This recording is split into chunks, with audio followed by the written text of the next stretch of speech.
1920 अश्विन शुद्ध सप्तमी रोहा गांव में पूजनीय दादाजी का जन्म हुआ।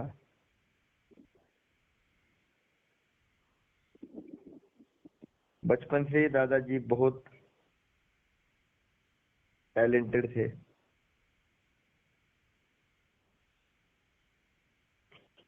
उनका जो पढ़ाई है वो जैसे पुराने समय में जैसे आश्रम में हुआ करती थी, वैसे दादाजी की भी पढ़ाई ऐसे पाठशाला में हुई है। आश्रम पद्धति का शिक्षा उन्होंने लिया है। जो रामायण महाभारत काल में जो आश्रम पद्धति थी, वैसे आश्रम पद्धति में दादाजी ने पढ़ाई की है। उनके पिताजी ने उनको वो शिक्षा दी है। तो दादाजी जब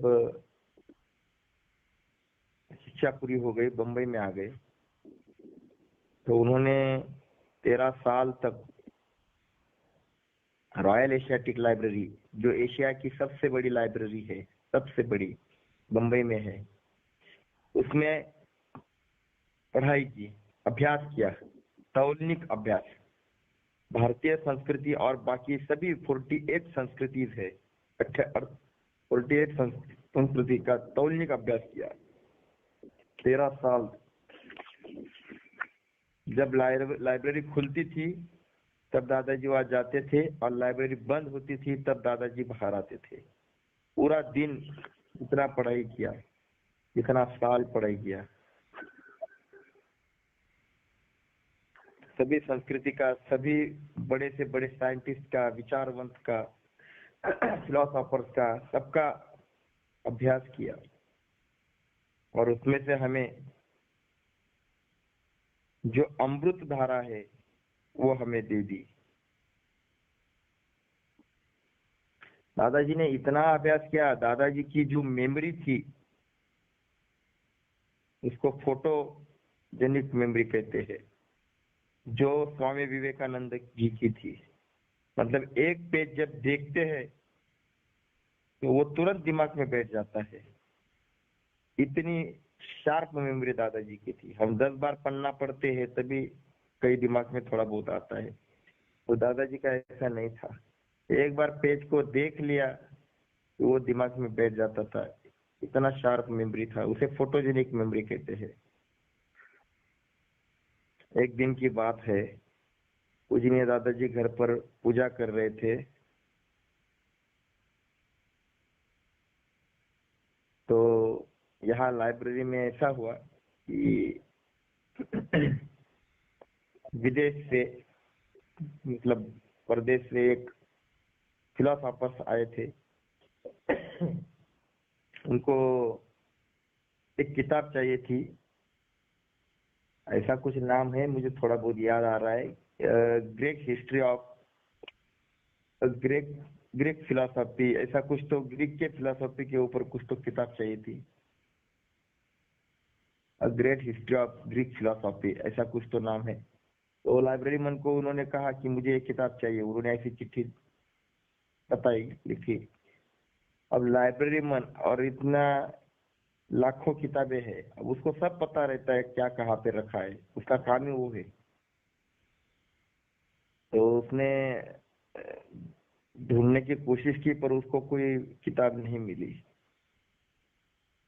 तो वो बहुत प्रेशर में आ गया कि ये तो मेरा नौकरी का सवाल है, और विदेश से ये आदमी आया है, और इसको अगर किताब नहीं मिली, क्योंकि वो किताब पूरे एशिया में वही मिलने वाली थी ज्यादा से ज्यादा, इसीलिए तो वो इधर आया था किताब के लिए। उसको जरूरी थी, किताब नहीं मिल रही है। वो प्रेशर में आ गया, टेंशन में आ गया कि अब मेरा कोई मतलब अभी मेरा तो नौकरी का गई, अभी किताब नहीं मिलेगी। तो उसको याद आ गया कि हाँ, वो जो पांडुरंग शास्त्री आठवले है, उनको शायद पता हो सकता है, वो रोज यहाँ आते हैं। तो उसने अपने एक आदमी को एक चिट्ठी लिख कर दी कि ऐसा ऐसा है, जा तू जल्दी भागते भागते उनके घर जा, और उनको ये चिट्ठी दिखा। वो कुछ शायद मेरी मदद कर सकते हैं। दादाजी पूजा कर रहे थे, ये लाइब्रेरी से आदमी आ गया और दादाजी के पास चिट्ठी दे दी। घर वालों ने, दादाजी पूजा कर रहे थे, दादाजी के पास, दादाजी को ऐसा कहा, ऐसा ऐसा कोई इमरजेंसी में आया है, ये उसने चिट्ठी दी। तो दादाजी ने वो चिट्ठी पढ़ी, उस पे लिखा था वो किताब का नाम। उसने कहा कि ये किताब मिल नहीं रही है, तो कृपया आप बता सकते हैं क्या। तो दादाजी ने वो चिट्ठी देखी और ध्यान किया 2 मिनट, ध्यान किया और उस आदमी को बताया कि ऐसे ऐसी जगह पर, लाइब्रेरी में ऐसे ऐसी जगह पर, ऐसे ऐसे अलमारी में इतने नंबर पर ऐसा कुछ तो है। तो दादाजी ने पूरा डिटेल बताया वो किताब कहाँ पर रखी है। और आश्चर्य की बात है, वो फिर से दौड़ते हुए चला गया और उसने जैसा दादाजी ने कहा वैसा बताया, और सही में वहां पे वो किताब पड़ी थी, वो उनको दे दी। तो वो जो विदेश से आए हुए व्यक्ति थे, फिलोसोफर्स, वो इतने प्रभावित हो गए कि उन्होंने तय किया कि अगर इतना टैलेंट किसी में है तो मैं उससे मिलकर ही जाऊंगा। तो दादाजी लाइब्रेरी में जब आए तब इन्होंने उनसे बातचीत करना शुरू कर दिया। अब बातचीत शुरू की तो उनको आश्चर्य लगा कि ये आदमी है क्या। उनके अंदर इतना ज्ञान है, इतना ज्ञान है कि मैं जिस किताब को लेने के लिए आया और जो ज्ञान मुझे चाहिए था, तो वो मुझे पढ़ने की जरूरत ही नहीं पड़ी, उतना सब कुछ दादाजी ने ऑलरेडी दे दिया। मतलब जिस किताब में जो ज्ञान उनको चाहिए था, उससे ज्यादा उनको दादाजी के पास से मिल गया। वो इतने प्रभावित हो गए, तो वो 2-3 दिन और रह गए और 2-3 दिन में दादाजी से और मुलाकात की और बातें की, और इतना प्रभावित हो गए, इतना खुश हो गए कि ऐसी भी कोई व्यक्ति है भारत में जो इतना ज्ञानी है और किसी को पता भी नहीं। ये तो बहुत आश्चर्य की बात है। तो फिर उन्होंने मन ही मन तय किया कि इस व्यक्ति के लिए मैं कुछ ना कुछ करूंगा।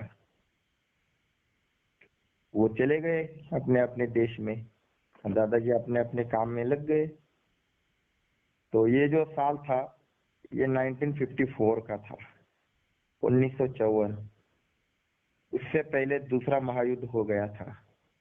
भयानक हिरोशिमा नागासाकी जो बम गिराया था अमेरिका में, उसके परिणाम पूरी दुनिया भुगत रही थी। इतना भयानक मंजर था वो, लोगों को वो याद किया तो भी शरीर पर कांटा आ जाता है। तब जापान में द्वितीय धर्म परिषद हो गई, फिलोसोफर्स की मीटिंग बुलाई गई। पूरी दुनिया से एक एक देश में एक एक ऐसे व्यक्ति को बुलाया गया जो जबरदस्त प्रभावी व्यक्तिमत्व है, और जो रास्ता निकाले कि आप दुनिया को अगर शांति चाहिए तो किस बात के ऊपर चर्चा होनी चाहिए, किस ग्रंथ के ऊपर आधारित हम बात करेंगे, काम करेंगे। तो सारे दुनिया से फिलोसोफर्स को बुलाया गया। भारत को उस समय जादू टोना करने वाला और जंगली लोगों का देश कहा जाता था। इस समय ऐसा था कि भारत को कहते थे कि यहाँ बस जादू टोना चलता है और ये सारे जंगली लोग हैं, इनके पास विचारधारा नहीं है, इनके पास ज्ञान की कमी है। तो भारत से किसको बुलाए, भारत से तो किसी को आमंत्रण देने की उनकी इच्छा नहीं थी। पर ये जो व्यक्ति थे जो दादाजी को 3 दिन मिले, दादाजी का सहवास संपर्क मिला, तो ये जो व्यक्ति थे, ये जो फिलोसोफर थे, ये इंग्लैंड के थे। तो उन्होंने, वो जो थे वो टीम में थे जो चॉइस करती थी कि किस देश में से किसको बुलाना। उस टीम में ये एक व्यक्तित्व थे जो प्रमुख थे। तो उन्होंने दादाजी को बुलाने का आग्रह रखा। तो उन्होंने चिट्ठी लिखी कि आपको भी भारत का प्रतिनिधित्व करना है और भारत की तरफ से आपको हमारे इस मीटिंग में आना है, जहाँ सभी देश में से एक एक फिलोसोफर्स को बुलाया है। तो सब दादाजी के पास चिट्ठी आ गई और सब डिटेल्स उसमें लिखा था कि आपको किस लिए आना है, क्या करना है, क्या नहीं करना है। तो वो चिट्ठी दादाजी को मिलने के बाद दादाजी ने जवाब दे दिया कि मैं नहीं आ सकता, मुझे नहीं जमेगा, मैं नहीं आ सकता। तो चिट्ठी उनके पास वो आ गई। अब चिट्ठी वापस आने के बाद उनको आश्चर्य लगा कि ये ना क्यों कह रहे हैं। अगर भारत में होता, किसी को हम आग्रह करते कि आप आ जाओ, और अगर कोई कहता है नहीं, तो हम लोग तुरंत क्या सोचते, जाने दो, ये नहीं तो और सही, सीधी सी बात है, नहीं आना है तो बात खत्म। और वो लोग इतना टैलेंटेड रहते हैं, इतना होशियार रहते हैं, उन्होंने सोचा कि ये आदमी आ क्यों नहीं रहा है, इन्होंने ना क्यों कहा। तो उन्होंने वापस चिट्ठी लिखी। उनको समझ में आ गया कि ये ब्राह्मण है, और उनको ऐसा मालूम था, ऐसा कुछ तो, कि ब्राह्मण लोग जो होते हैं वो खुद के हाथ का खाना खाते हैं, उनको दूसरा कोई नहीं चलता है, या उनका खुद का रसोई होता है, वही उनको लिए खाना बनाता है। तो शायद वो किसी के हाथ का नहीं खाते होंगे, इसलिए इनको आने में थोड़ा हिचकिच होती रही होगी। तो उन्होंने फिर से चिट्ठी लिखी कि आप अपने रसोइया को लेकर आ सकते हैं। तो कितना बड़ा आश्चर्य कि इतने बड़े बड़े लोग, इतने बड़े फिलोसोफर, और वो दादाजी को, जिनको कोई अभी भारत में पहचानता भी नहीं था, बंबई में भी ज्यादातर कोई पहचानता नहीं था, ऐसे व्यक्ति को बार बार आग्रह कर रहे थे। तो उन्होंने फिर से चिट्ठी लिखी कि आप अपने रसोइया को लेकर आ सकते हैं। अब ये चिट्ठी फिर से दादाजी के पास भारत में आ गई, घर पे आ गई। अब ये पढ़ने के बाद दादाजी ने उनको जवाब दे दिया कि मैं आ रहा हूँ। अब ऐसा क्यों लिखा दादाजी ने, क्यों वह तैयार हो गए? क्योंकि दादाजी ने सोचा कि हमारे बारे में, हमारे देश के बारे में कितनी सारी गलत फहमी है कि मुझे किसी के हाथ का भोजन नहीं चलता होगा, इसलिए मैं नहीं आ रहा हूँ। इतनी छोटी बात उनको ऐसी लग रही है। ऐसा तो है नहीं, मैं किसी के हाथ का खाता नहीं हूँ, ऐसा तो है ही नहीं, पर इनके पास ये गलत फहमी पर पहुंच गई है। मतलब इतनी छोटी बातें अगर हमारे खिलाफ है, विरोध में है, उनको ऐसा लगता है, तो हमारी संस्कृति उनको क्या पता, कुछ भी नहीं मालूम। तो अभी मुझे जाना ही होगा, क्योंकि ये भगवान का संदेश है। पहले मैंने ना कहा था, बात खत्म होनी चाहिए थी, पर फिर भी मुझे बुला रहे, इसका मतलब भगवान ये चाहता है कि मेरी वहां पर जरूरत है और मुझे जाना ही है। तो उन्होंने लिख दिया कि मैं आ रहा हूँ, पर मैं रसिया को नहीं लेकर आ रहा हूँ, मैं आ रहा हूँ। तो दादाजी ने तय किया, दादाजी जाने को तैयार हो गए। वो दिन आ गया, सारे फिलोसोफर इकट्ठा हो गए थे, सभी देश के। उसमें अमेरिका के भी डॉक्टर क्रॉम्पटन साहब थे। अमेरिका के जो डॉक्टर क्रॉम्पटन साहब है, उनको नोबेल पारितोषिक मिला है, जो पूरी वर्ल्ड का एक नंबर का पारितोषिक कहा जाता है, नोबेल पारितोषिक। ऐसे बड़े बड़े फिलोसोफर्स वहां पर आए थे। अब वहां पर मीटिंग शुरू होने वाली थी। 10 दिन का वो मीटिंग था, 10 दिन का वो कॉन्फ्रेंस था। तो पहला दिन था, इसलिए सभी लोग अपनी अपनी पहचान बताते हैं कि मैं कौन हूँ, क्या हूँ, मैं किस लेवल पे हूँ, ऐसा ऐसा कुछ तो सब लोग बताते हैं। तो उन्होंने शुरुआत डॉक्टर क्रॉम्पटन ने की। आगे आए स्टेज पर और बताया मैं क्या हूँ, मैं साइंटिस्ट हूँ, मैं ये हूँ, मैं वो हूँ, ऐसा सब कुछ बताया। पूरा हॉल फिलोसोफर से भरा हुआ था। अब एक एक आदमी अपना परिचय देने लगा। उसके बाद दादाजी की बारी आ गई। अनाउंस किया गया, पांडुरंग शास्त्री अठावले। अब एक बार नाम पुकारा, दादाजी ने जवाब नहीं दिया। 2 बार पुकारा, 3 बार पुकारा, दादाजी ने जवाब नहीं दिया। तो उनको ऐसा लगा कि शायद ये भारत में जो लोग हैं वो अभी इनको आदत नहीं है लोगों में आने की, फिलोसोफर या बड़े बड़े कॉन्फ्रेंस में। ये जंगली लोग हैं, जादू टोना वाले लोग हैं, तो ये डरते होंगे। पहली बार ऐसा देखा होगा, डरा, ये आदमी डर गया होगा, शायद ये उठ नहीं रहे हैं, आ नहीं रहे, बोल नहीं रहे, पता नहीं क्या। तो उनके बाजू में जो खड़े थे, दादाजी के साथ जो बहुत बड़े अमीर व्यक्ति थे, वो भी आए थे, दादाजी के साथ आए थे। तो जो दादाजी को बहुत मानते थे, दादाजी के विचारों पर प्रभावित हुए थे, वो भी दादाजी के साथ आए थे। तो उन्होंने कहा कि दादाजी आप अपना परिचय देना कहते हो, परिचय दो ऐसा। तो दादाजी ने स्पष्ट भाषा में कह दिया, माइक के ऊपर वही बैठे बैठे, self introduction is not our culture, मतलब हमारा मतलब खुद के बारे में खुद का गुणगान करना ये हमारे संस्कृति में नहीं बैठता। आप ही मेरा परिचय मेरे काम से, मेरे कार्य से, मेरे विचार से आप ही अपने आप करा लोगे। तो इतना स्पष्ट शब्द में सुनने के बाद बाकी सब लोग गुस्सा हो गए कि मतलब हम सब पागल हैं जो हम अपना परिचय दे रहे हैं। ये सीधी बात हो गई। या आप अकेले ऐसे हो कि जो कहते हैं कि हम अपना परिचय खुद नहीं देते, आप हमारा परिचय खुद करा लेना, हम जो बात करेंगे जब बोलेंगे आपको परिचय हो जाएगा। और दूसरी बात ऐसी थी कि आपके पास डिग्री है, मेरे पास कोई भी डिग्री नहीं है। मैं तो आश्रम शाला में मतलब जैसा आश्रम पद्धति का शिक्षा लिया हुआ आदमी हूँ, तो मैं क्या परिचय दूं? मेरे पास है क्या परिचय देने के पास लायक? ना डिग्री है, ना पद है, ना मेरे पास कुछ है ही नहीं, मैं क्या परिचय दूं? ऐसा एक दूसरा एक बात थी दादाजी की। मैं जब आऊंगा स्टेज पे, जब बताऊंगा, तब आपको समझ में आ जाएगा कि मैं क्या हूँ। तो सभी लोग गुस्सा हो गए और सभी ने फिर दादाजी से बात करना बंद कर दिया कि ये आदमी थोड़ा सा मतलब तिरसठ है, पागल ही है।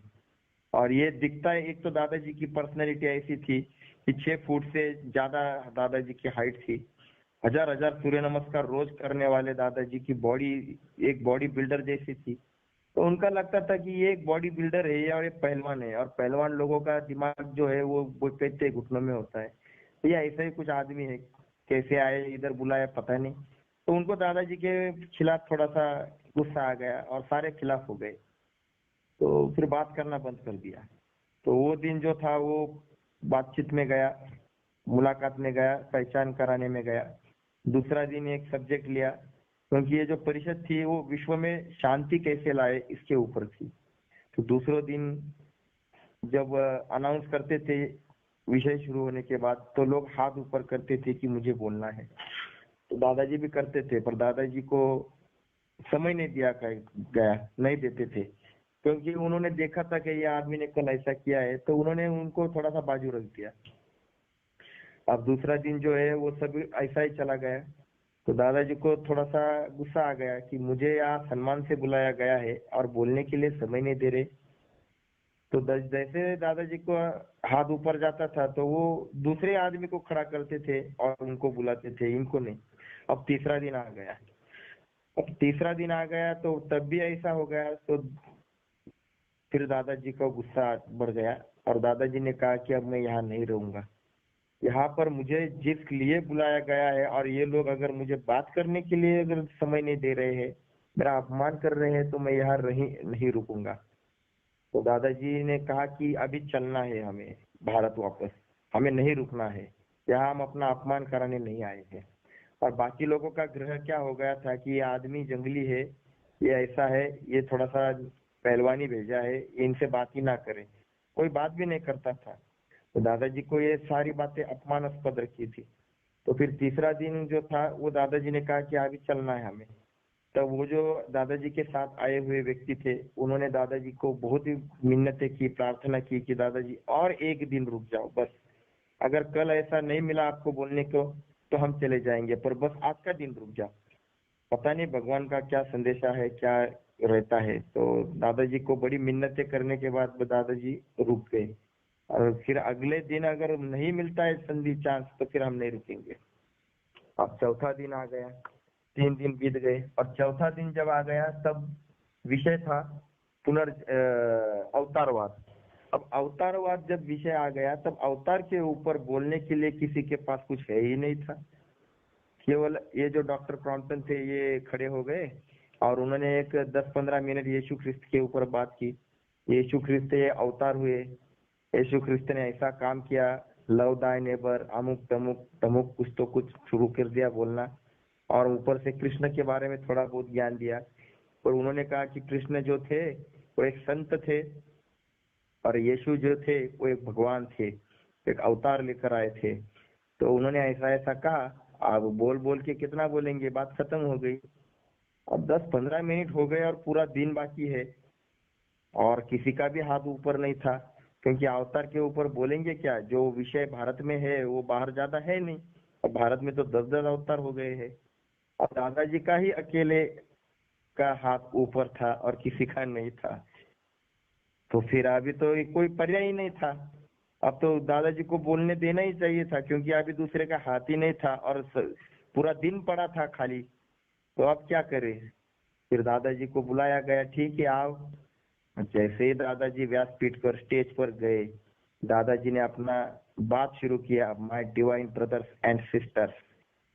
और सारे लोग दादाजी की बात को देखने लगे, सुनने लगे कि अरे बाप रे, और इनकी बात में जो धार थी, उनकी बात में जो दम था, और जो आदमी जैसे जीता है ना, उसकी बात में उतना ताकत आ जाता है। अब दादाजी ने जब अंग्रेजी, और दादाजी का अंग्रेजी इतना सफाईदार और इतना ऊंचा लेवल का, दादाजी ने जो बात करना शुरू कर दिया, स्पष्ट रूप से दादाजी ने कह दिया कि यीशु ख्रिस्त एक संत थे, भगवान कृष्ण अवतार थे। अवतार केवल लव दाय नेबर जैसे एक दो विचार देने के लिए नहीं आते हैं, एक दो विचार समझाने के लिए संत आते हैं। भगवान आते हैं तो मनुष्य की 5 प्रकार की जो बात होती है उसके ऊपर प्रकाश डालने के लिए आते हैं। तो वो 5 बातें क्या क्या होती है, दादाजी ने उनको वो समझाई। कृष्ण भगवान ने 5 बातों के ऊपर कैसे इंसान को डेवलप किया, कैसे इंसान को पूरा जीवन बदल डाला, इतनी सारी बातें की कि सारे लोग केवल सुनने लगे, केवल सुनते रहे। उनको पता ही नहीं चला कि समय कितना हो रहा है। खाने का समय का जो टाइम था वो भी थोड़ा पीछे चला गया, लोग उठने को तैयार नहीं। दादाजी की बात जो थी वो चल रही थी। आपको क्या बताए कि जब दादाजी ने अवतार के ऊपर जब बोला, 2-3 घंटा चला गया, सारे लोग मंत्रमुग्ध हो गए। और बाद में जब ये सब दादाजी रुक गए, क्योंकि अभी खाने का भी समय हो गया था, और उसके बाद पूरा सब बदल गया। अब मानो दादाजी कैप्टन बन गए। वो सारे लोग प्रभावित हो गए कि ये व्यक्ति इतना जबरदस्त है, ये व्यक्ति के पास इतना ज्ञान है। सारे लोग एक दूसरे से बोलने लगे कि यार हमने 3 दिन इनको बोलने नहीं दिया, बहुत गलत किया। हमें लगता था कि ये आदमी तो ऐसा ही है, पर इनके पास इतना ज्ञान है। तो उस दिन दादाजी इनको पूरा दिन बोलने दिया।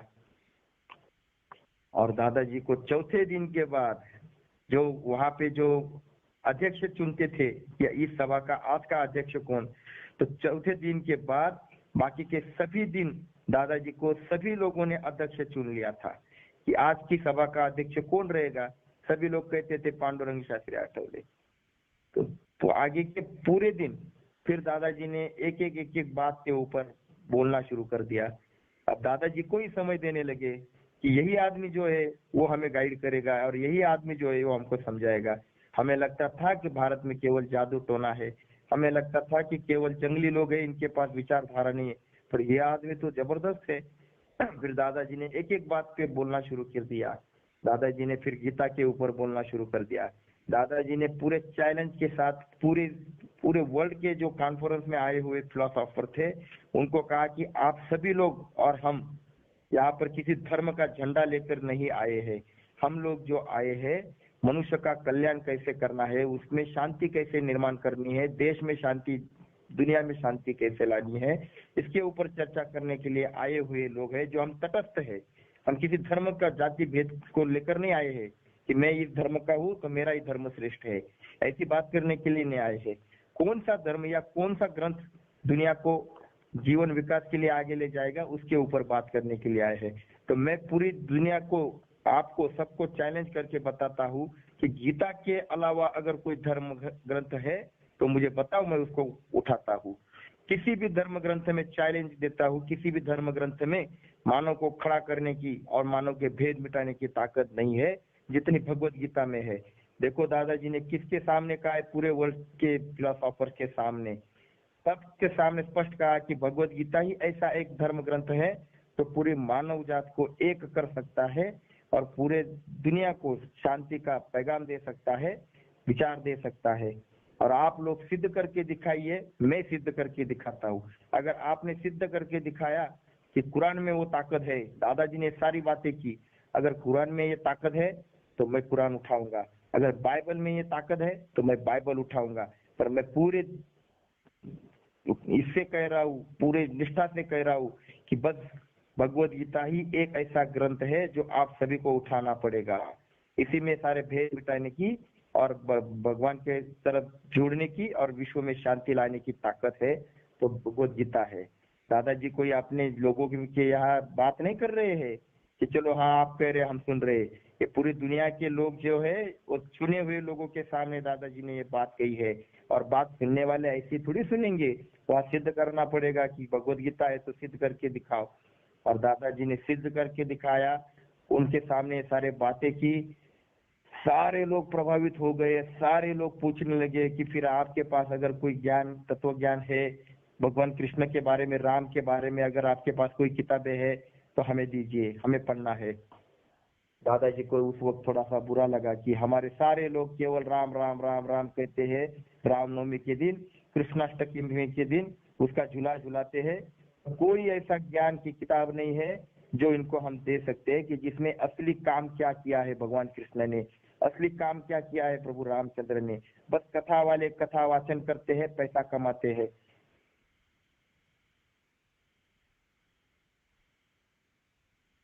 तो ये सारी सारी बातें जो है वो वहां पर होने लगी, वहां पर समझाने लगे, ये सब होने लगा। तो दादाजी ने कहा, दादाजी ने सोचा कि अब क्या करे। दादाजी के पास कोई शब्द नहीं था कि मैं इसको क्या समझाऊं। अब क्या होने वाला था, क्या नहीं होने वाला था, ये सब हम अगले दिन, मतलब कल के बाद, कल ये बात आगे करेंगे। अभी 30 मिनट हो चुके हैं, तो मुझे ऐसा लगता है हम कल बात करेंगे। ओके, जय योगेश्वर। स्वाध्याय एक वृत्ति है। स्वाध्याय कोई संस्था, संप्रदाय, संगठन ये नहीं है।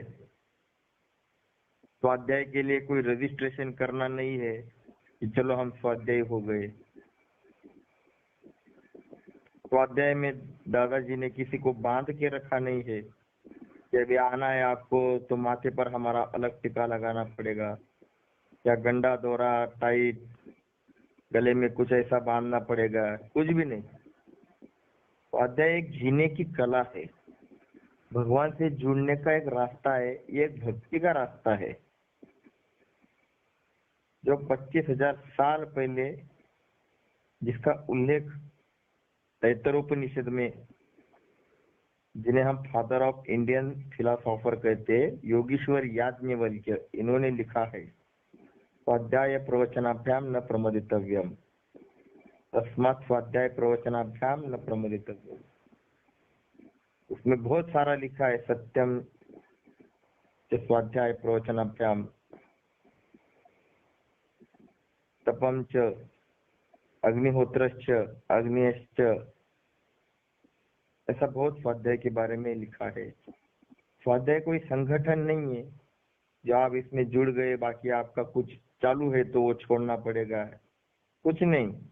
जो आपका चल रहा है वो चलना है, वो चलने देना है। स्वाध्याय केवल एक कृतज्ञता सिखाता है कि जो आप कर रहे हो उसके प्रति कृतज्ञ रहो। अब दादाजी बहरीन जैसे मुस्लिम कंट्रीज में गए हैं, वहां उन्होंने मुस्लिमों के सामने स्वाध्याय समझाया, सिखाया। तो वहां मस्जिद में भी स्वाध्याय चलता है, तो इसका मतलब क्या उन्होंने अपना धर्म छोड़ा? नहीं। क्रिश्चियन लोगों के चर्च में भी स्वाध्याय चलता है बाहर देश में, तो क्या उन्होंने अपना क्रिश्चियन धर्म छोड़ा? नहीं। दादाजी कहते आप जो भी है, जो भी कर रहे हो वो करो, उसको किसी को भी मत छोड़ो।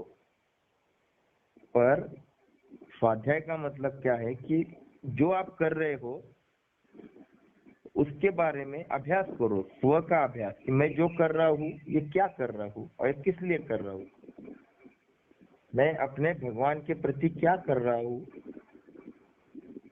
ये समझाने का काम स्वाध्याय करता है। अब मैं समझो किसी संस्था से जुड़ा हूँ और मैं वो सालों साल से कर रहा हूँ, तो करते रहो। फिर स्वाध्याय क्या है कि मेरे भगवान से मुझे कृतज्ञ रहना है, इसके लिए मुझे कुछ छोड़ने की आवश्यकता नहीं है। अब त्रिकाल संध्या अगर मुझे करनी है, त्रिकाल संध्या का मतलब क्या है? सवेरे उठने के बाद मुझे नमस्कार करना है, भगवान को नमस्कार करना है। तो अब मैं ये करता हूँ तो मेरा जो भी कुछ चल रहा है उसमें ये कहाँ डिस्टर्ब हो रहा है। उल्टा ये तो भगवान से जुड़ने का कला, एक वृत्ति है। भगवान मेरे सभी एक्टिविटीज को देख रहा है तो मैं कैसा वर्तन करूंगा। मैं सरल वर्तन करूंगा, मैं प्रामाणिक रहूंगा। तो जीवन में प्रामाणिक रहने की कला एक स्वाध्याय सिखाता है। गलत रास्ते पर ना जाने की कला एक स्वाध्याय सिखाता है। इसलिए जो भी मेरी कोई संस्था से मैं जुड़ा हूँ, मैं जो भी कुछ धार्मिक कार्य कर रहा हूँ वो करते रहे। स्वाध्याय जो है ये भगवान का काम है, ये सामाजिक काम नहीं है। ये एक धार्मिक काम नहीं है, ये भक्ति का मार्ग है। ये जो फर्क समझ में आ गया तो फिर कोई कंफ्यूजन नहीं होगा। तो लगा कि मुझे भक्ति करना है, भगवान का काम करना है, तो स्वाध्याय से जुड़ जाना है। तो स्वाध्याय से जुड़ना मतलब बाकी कुछ छोड़ना, इसी कोई आवश्यकता नहीं है। तो ठीक है, तो जो स्वाध्याय है इसके बारे में हम चर्चा कर रहे हैं। कल का जो विषय है थोड़ा वो मैं आगे लेता हूँ कि पूजनीय दादाजी 1954 में जो द्वितीय धर्म परिषद हुई थी जापान में, वहां पर भारत का प्रतिनिधित्व करने के लिए वहां पर बुलाया गया था। वहाँ दादाजी गए थे, जो कल हमारा विषय चालू था। तो पहले 3 दिन जो वर्ल्ड में, विश्व में सभी देशों के फिलोसोफर्स बुलाए गए थे और उनके सामने ये कॉन्फ्रेंस थी, उनके सामने ये सब्जेक्ट था कि पूरे विश्व में शांति लाए तो कैसे लाए। क्योंकि दूसरा जो वर्ल्ड वॉर हुआ था उसमें अमेरिका ने नागासाकी और हिरोशिमा में जो बॉम्ब डाले थे उसका भयानक परिणाम देखकर ये तो विश्व का विध्वंस हो सकता है, तो ये ना हो इसके लिए जो कॉन्फ्रेंस की थी उसमें दादाजी को भी आमंत्रित किया था। 1954 की बात है। तो पहले 3 दिन तो दादाजी को बोलने नहीं दिया, पर अगले 6 दिन जब दादाजी ने अवतारवाद के ऊपर बात की तो अगले 6 दिन दादाजी अध्यक्ष रहे। और सभी फिलोसोफर्स को लगा कि अरे हमने ये क्या गलती की जो दादाजी को बोलने नहीं दिया। दादाजी की पर्सनालिटी, हाइट, बॉडी और दादाजी का ज्ञान देखकर वो इतने प्रभावित हो गए। उन्होंने वांग्मय पूछा कि आपके पास प्रभु कृष्ण के बारे में कोई वांग्मय है। तो दादाजी को लगा कि क्या वांग्मय देने का, भगवत कथा देने की, क्या देने का इनको। सब लोग जो है वो केवल कथावाचक हो गए हैं। रामायण का क्या देने का, आखिर देने का क्या इनको, कथा देने की। इनको कैसे पता चलेगा कि प्रभु रामचंद्र वन में 14 साल गए थे, तो क्या करने गए थे? क्या सीता का ढूंढने के लिए सिर्फ गए थे? अगर किसी की बीवी को कोई उठा कर ले जाता है तो सहज प्रवृत्ति है कि वो आदमी उसको लेने के लिए कुछ ना कुछ तो कोशिश करने वाला है। तो क्या इसके लिए कोई हृदय पे उसको जगह देगा? आज भी तो पिताजी की सुनने वाले बहुत सारे लोग हैं जो पिताजी की आज्ञा के आगे कुछ भी कर सकते हैं। तो क्या ऐसे लोगों को हम दिल पर जगह देते हैं? प्रभु राम को हमने जगह दी है दिल पे। आज हजारों साल हो गए, प्रभु राम नाम लिया तो हृदय भर आता है। तो ऐसा क्या किया है राम ने जो हमारे हृदय पर वो राज करते हैं? कभी इसके बारे में कहीं किसी कथावाचक ने बताया आज तक? राम राम राम राम कहते हैं, हम राम का नाम लेते हैं, राम का राज आना चाहिए कहते हैं। अरे पर ऐसा राम के राज में था क्या? इसके बारे में कोई बताता है? किसको पता है रामकालीन शिक्षण व्यवस्था कैसी थी? उस समय का एजुकेशन के बारे में किसने बताया आज तक? उस समय में पॉलिटिक्स कैसा था, राजकारण कैसा था, उसके बारे में आज तक किसी ने बताया? रामकालीन प्रभु रामचंद्र की अर्थव्यवस्था कैसी थी, आज तक किसी ने उसके ऊपर चर्चा की? केवल राम राम राम, केवल वो वन में गए, वो ऐसा राक्षसों को मारा, वो ऐसा किया। किसी ने भी रामकालीन ये जो व्यवस्थाएं थी वो कैसी खड़ी की थी, इसके बारे में आज तक नहीं बताया। तो दादाजी कहते इनको क्या मैं कथा दे दूं, कथा की किताबें दे दूं? कहाँ है हमें हमारा ऐसा वांग्मय जो इनको हम समझाए कि प्रभु राम ने देखो ऐसा कंस्ट्रक्टिव काम किया था, प्रभु कृष्ण ने कंस्ट्रक्टिव काम किया था। कंस्ट्रक्टिव काम कौन सी किताबों में है कभी किसी ने मालूम हो, किसी को पता कि ये कंस्ट्रक्टिव काम थे कृष्ण के? ऐसे ही रामकृष्ण को हमने हृदय पर जगह दी है? नहीं, वही कंस्ट्रक्टिव काम दादाजी ने बाद में जो खड़ा किया है वो आज सबको दिख रहा है। तो उस वक्त दादाजी की आंख में भी पानी आ गया था कि मैं इनको क्या दूं, मैं क्या समझाऊं। फिर दादाजी ने तय किया कि मैं ऐसा वांग्मय खड़ा करूंगा जो प्योर रहेगा, जिसमें सब कुछ जैसा था वो समय में वो वैसा सब रहेगा। और आज दादाजी का कितना सारा वांग्मय है जिसमें प्रभु रामचंद्र के समय पर कौन सी व्यवस्थाएं थी, प्रभु रामचंद्र जी ने क्या कार्य किया, वन में रहकर उन्होंने कैसे इंसान जो अलग अलग जाति धर्म के अलग अलग जो थे उनको कैसे जोड़ा, कैसा मानव बनाया, हर एक को क्या काम किया, वो सब सब उसमें दादाजी ने फिर ये किया जो कथाकार कभी नहीं समझते। उनको तो केवल क्या है पता नहीं, पैसा मिलता होगा, अपनी कथा समझानी और बात आगे करनी। तो दादाजी ने प्योर काम खड़ा किया कि राम का काम भक्ति का करना है, लोगों के पास जाना है, लोगों से जुड़ना है, घर से बाहर निकलना, ये सब कुछ। तो उस वक्त दादाजी ने तय किया कि मैं इनको ये दूंगा। तो उनको दादाजी ने कहा कि मैं भारत में जाऊंगा तब आपको दूंगा। अब ये जो कॉन्फ्रेंस थी इसमें दादाजी ने बहुत सारे बातें समझाई। जब जब टाइम खत्म हो जाता था तो रात के वक्त दादाजी के आजू बाजू में सभी जो फिलोसोफर्स थे कॉन्फ्रेंस खत्म होने के बाद वो बातें करने के लिए आते थे। उनको ऐसा लगता था कि दादाजी से हम कितना ले और कितना ले ना ले। दादाजी की तब उम्र 34 ईयर थी, 34 साल। तो वो दादाजी से बहुत बातें करते थे कि आप ये बताओ, आप वो बताओ, आप ये बताओ, सभी बातें पूछने लगे। दादाजी ने बहुत सारे जवाब दे दिए। दादाजी कम्युनिस्टों के सामने बातें करते थे, डिबेट करते थे। आपको पता होगा ये कम्युनिस्ट जो लोग होते हैं ये कभी किसी का सुनते नहीं थे। तो दादाजी बम्बई में रहते थे तो वहाँ ये कम्युनिस्ट लोग बहुत थे।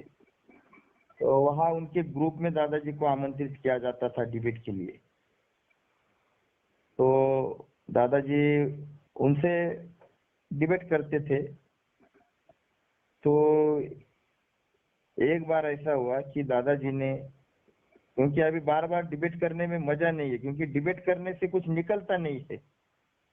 हमें अगर काम करना है तो डिबेट करने में व्यर्थ वक्त क्यों हमारा खराब करे।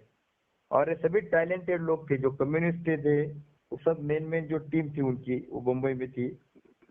वो दादाजी को बुलाते थे। तो दादाजी ने उनको चैलेंज दे दिया कि मैं अभी जो हमारा विषय रहेगा ये भगवान के बारे में, जो वो मानते नहीं है। दादाजी ने भगवान के बारे में का जो विषय था वो कुछ था ऐसा। तो दादाजी ने चैलेंज दे दिया कि मैं ये बात सिद्ध करूंगा ऐसा ऐसा, और आप अगर हार जाते हो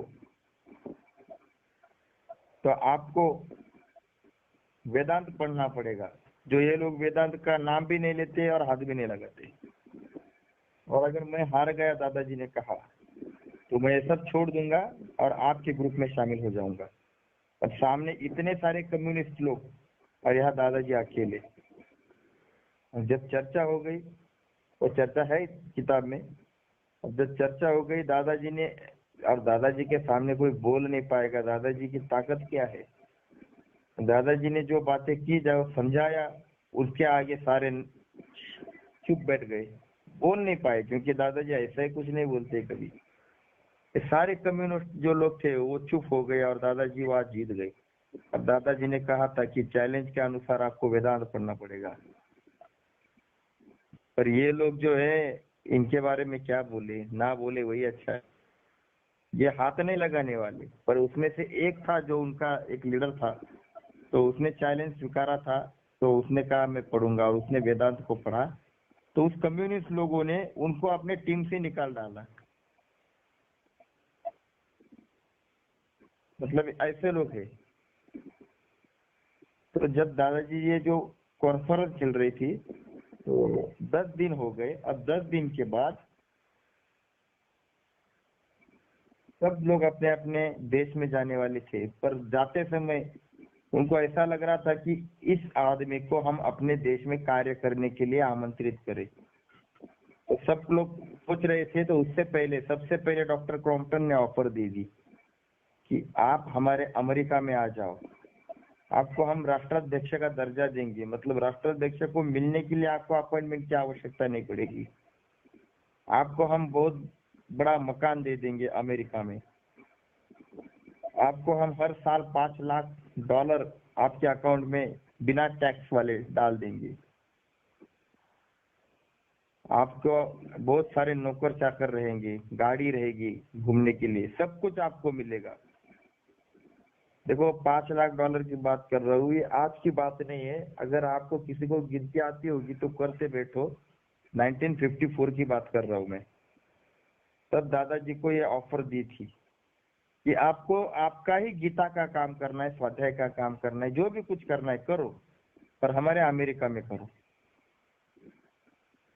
तो उस वक्त इतनी बड़ी ऑफर, थोड़ा सा याद, थोड़ा सा दिमाग को ये दो कि आज 100, 500, 1000 रुपए के लिए लाचार होने वाला आदमी दिखाई देता है।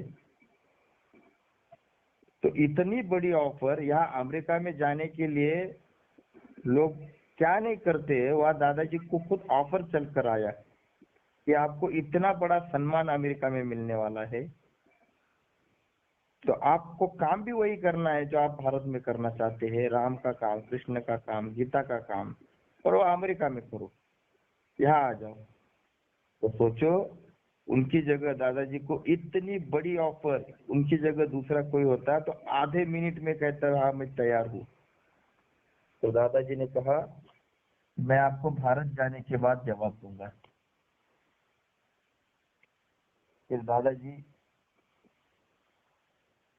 जब विमान में बैठे, एरोप्लेन में बैठे, सोचने लगे कि क्या करें। उनके साथ जो व्यक्ति थे वो तो व्यापारी थे, दादाजी के चहेते थे। उन्होंने तो दादाजी को स्पष्ट कह दिया कि आप तुरंत उनको हाँ बोल दो, इतनी बड़ी ऑफर जो है वो कोई नहीं दे सकता है जो आपको मिली है। और तब दादाजी को ज्यादा कोई पहचानते भी नहीं थे। दादाजी को एक ही नाम से पहचानते थे, ये भगवत गीता का प्रवचन करने वाले एक शास्त्री जी है जो बम्बई में पाठशाला में प्रवचन करते हैं। दादाजी सोचने लगे कि भगवान, ये कौन सी परीक्षा तुम ले रहे हो, मुझे यहाँ इतना काम करना है, मेरे सामने काम पड़ा है, मेरे भारत का जो व्यक्ति है अनटू द लास्ट, ये जो लोग है इनको राम न मालूम न कृष्ण मालूम है, बस केवल उनका नाम मालूम है पर किसी को काम नहीं मालूम है। मुझे इनके पास गीता का विचार ले जाना है, सब कुछ मुझे करना है, और ये तूने क्या ऑफर दे दी मुझे, ये कौन से प्रलोभन में डाल दिया। अमेरिका में जाता हूँ तो लोग सर पर उठाएंगे, और भारत में रहता हूँ तो कोई पूछने वाला भी नहीं है, क्या करूँ क्या करूँ। दादाजी सोच रहे थे, भगवान ने तुझे क्या दे दिया मुझे ऐसा, तो कौन सी परीक्षा ले रही। फिर दादाजी जब भारत में आ गए तो 1-2 दिन उनका विचार करने में ही गया, क्योंकि साधारण बात तो है नहीं। लाखों रुपए आपको अगर मिल रहे हैं, सब कुछ मिल रहा है, तो ऐसे ऑफर कौन छोड़ने वाला है।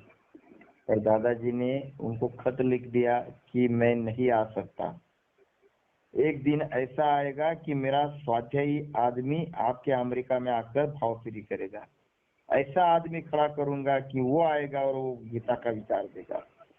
दादाजी ने लाखों रुपए की ऑफर, इतना बड़ा सम्मान, सब कुछ केवल हमारे लिए छोड़ दिया। दादाजी ने कहा कि मैं पहले इंसान को खड़ा करूंगा, जो भी लोग मुझे माने या ना माने।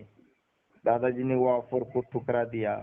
मैं एक वाक्य में ये सब कह रहा हूँ, पर ये तभी समझ में आएगा जो आदमी दादाजी का काम करने लगेगा, तब उसको पता चलेगा कि दादाजी ने हमारे लिए क्या छोड़ा है। ऐसे नहीं समझ में आएगा।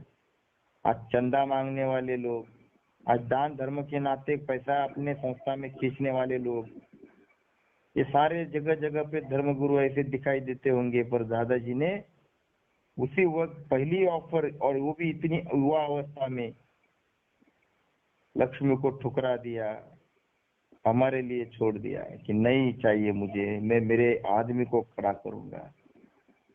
ये इनका इतना बड़ा त्याग वही आदमी समझ सकता है जो सच में भगवान के ऊपर श्रद्धा रखता है, भक्ति करता है। बाकी दूसरों को नहीं समझ में आएगा। दादाजी ने ये सब कुछ छोड़ दिया। दादाजी ने कहा मैं खेड़ों पाड़ों में जाऊंगा, गांव गांव में जाऊंगा, जो भी तकलीफ है सहन करूंगा, पर भगवान तेरा काम करूंगा। और दादाजी ने निश्चित किया कि मुझे काम करना है। और जब वहां से आ गए, दादाजी ने काम शुरू कर दिया, गति से काम शुरू कर दिया। पर शुरुआत करनी है तो किससे करे, कहाँ से करे? जहाँ सभी कुछ खराब हो गया है तो उसको तैयार कैसे करे? कहीं भी जाओ, सब जगह स्वार्थी लोग है। करना तो काम तो अच्छा है, पर फायदा क्या है इसमें? काम तो अच्छा है, पर लोग कहाँ सुनेंगे हमारी? लोगों को कहाँ टाइम है? लोग तो पैसा देने ही तैयार है, पर टाइम देने के लिए तैयार नहीं। सब जगह दादाजी को ऐसी बातें मिलती थी। दादाजी ने तय किया कि ये शुरुआत कैसे करें। अब अमेरिका को तो हमने ना बोल दिया है, अब भारत में शुरुआत कहाँ से करें? करोड़ों लोगों का ये देश है, कहाँ जाए, किसको साथ ले? दादाजी बम्बई के जुहू चौपाटी पर बैठे थे। दादाजी एक जगह पर बैठे थे, सामने इतना बड़ा समुंदर था, विशाल समुंदर, और दादाजी चौपाटी पर बैठे थे। तो वहां वो विचार कर रहे थे, तो विचार करते करते उनके सामने एक दृश्य दिखाई दिया। इतने बड़े समुंदर में एक छोटा सा नाव में बैठा हुआ मछुआरा, वो समुंदर की लहरों में उनको दिखाई दिया। वो लहरें आती थी, ये जो नाव थी उसको अंदर ले जाती थी, फिर वो बाहर आने की कोशिश करता था, फिर समुंदर की लहरें उसको अंदर ले जाती थी। ऐसा आधा घंटा हो गया। दादाजी उतना मग्न हो गए वो दृश्य देखते हुए, वो उनका युद्ध देख रहे थे, उनका खेल देख रहे थे कि समुंदर अंदर ले जाता था और वो बाहर आने की कोशिश करता था, और छोटी सी नाव थी। और आधा घंटा का बाद उन्होंने देखा कि वो मच्छीमार लड़ते लड़ते अपने आप ऐसा बाहर आ गया। दादाजी खुश हो गए कि संस्कृति का काम यही आदमी करेगा, और मुझे यही से शुरुआत करनी है। जिसको 2 वक्त की रोटी की पड़ी है, वही आदमी संस्कृति का काम कर सकता है। जिसका पेट भरा हुआ है, जिसके पास बहुत कुछ है, वो इंसान कभी भगवान का काम पे नहीं लगने वाला। ये जो आदमी है यही काम कर सकता है। जिसको 2 वक्त की रोटी नहीं मिलती है, जो इतना लड़ता है खाने पीने के लिए, पैसा जमा करने के लिए, जिसको बिल्कुल 1 मिनट का फुर्सत नहीं है, वही आदमी भगवान के लिए समय निकालने वाला है। जिसको समय नहीं है वही भगवान का काम कर सकता है। इसलिए दादाजी ने तय किया कि मैं इन्हीं लोगों से शुरुआत करूंगा। और दादाजी ने, जिनके शरीर में मछली का बदबू आता है, आता दिन उनका जाता नहीं वो बदबू, ऐसे लोगों में दादाजी ने जाना शुरू कर दिया। जो लोग उपेक्षित माने जाते थे, जो लोगों को कोई सामने खड़ा नहीं करता था, जिनका धंधा चोरी मारी और मतलब गालियां देना था, जिनको रोज झगड़े चाहिए थे, दारू पीना इनका रोज का काम था, ऐसे लोगों में दादाजी को जाना था। इतने भयानक और इतने डेंजरस लोग थे, और दादाजी ने कैसे काम किया, क्या किया। आज इतने साल में आपको गोवा टू ओखा सारी किनार पट्टी के ऊपर आपको मच्छीमार लोग स्वाध्याय परिवर्तन हो गया है, स्वाध्यायी हो गए। जिनके मुंह से गालियां निकलती थी, वो लोग आज वेद भगवद गीता के श्लोक गाने लगे हैं। ये हुआ है। पारस जी ने भी देखा है, इलाहाबाद में हम लोग आए थे सब, तो मछीमारी थे, कितना बढ़िया श्लोक और कितना बड़ा विचार समझाने आए थे। ये परिवर्तन कैसे हुआ? ये क्या एक दिन में हुआ है? ये एक दिन की बात नहीं, इसको सालों साल लगते हैं। दादाजी सातत्य से गए, रहने को जगह नहीं, ऐसी जगह दादाजी रहे जहाँ जहाँ गाड़ियां जाती नहीं, वहां दादाजी पैदल गए, साइकिल पर गए। इतना दादाजी ने बड़ा काम कर खड़ा किया। वो देखने के बाद जो 16-17 लोग थे, मैंने कहा था पहले भी, वो तैयार हो गए कि दादाजी अगर आप करते हो तो क्या हम भी कर सकते हैं? दादाजी ने कहा आप भी कर सकते हैं। फिर उसके बाद भक्ति फेरी की शुरुआत हो गई। फिर धीरे धीरे लोग गांव में जाने लगे, और वो करते करते आज लाखों लोगों का परिवार खड़ा हो गया है। आज किसी भी देश में जाओ, आपको स्वाध्याय कार्य दिखाई देगा। स्वाध्याय कार्य एक परिवार है। स्वाध्याय कोई संगठन नहीं है कि जो हमें लोगों को शक्ति दिखानी है। ये सामाजिक कार्य बिल्कुल नहीं है। दादाजी कहते हैं कि ये सामाजिक कार्य होगा, नहीं होना चाहिए, इसकी खबरदारी लो। ये भगवत कार्य है, ये भक्ति का रास्ता है। सामाजिक कार्य और भक्ति कार्य में फर्क क्या होता है?